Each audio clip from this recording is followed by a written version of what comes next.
Finally, one more thought on inflation and the blame game. For almost 2 decades now, the headline inflation rate in the United States averaged at or below 2%. That lull broken in a big way by a pandemic, by supply chain disruptions, and by fiscal stimulus that turbocharged consumer spending. Effects that the Fed at the time deemed transitory. We've had several months of high inflation that most economists, including me, believe will be transitory. By the time the Fed began to raise rates last year to curb inflation, the CPI index was on its way to 9%.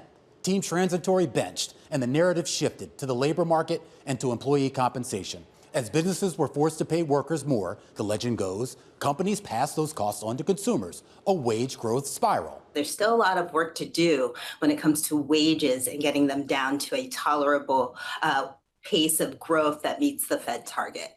But a funny thing happened on the way to the forum. What if rather than wages being a large driver of inflation, inflation was driving wages? It's not just semantics. A recent analysis by San Francisco Fed economist Adam Shapiro argued that the high correlation between wages and inflation doesn't actually equate to causation. In fact, his research found that when you look at a key CPI measure, less than 5% of the run-up in that measure could be explained by employment costs alone. Former Fed Chair Ben Bernanke last month co-authored a paper that also poked holes in the wage spiral theory, saying that while the strength of aggregate demand led to a tightening of the labor market, the tighter labor market didn't create much inflation. The data backs that up, and eventually so too did Jay Powell.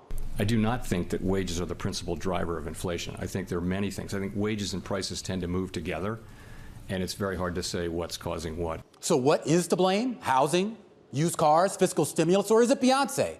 Oh yeah, Beyonce.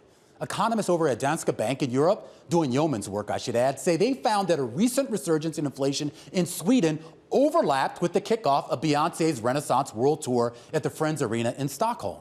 It was a 2-night appearance, and that 2-night appearance contributed to a large increase in hotels, airfare, and other recreation prices.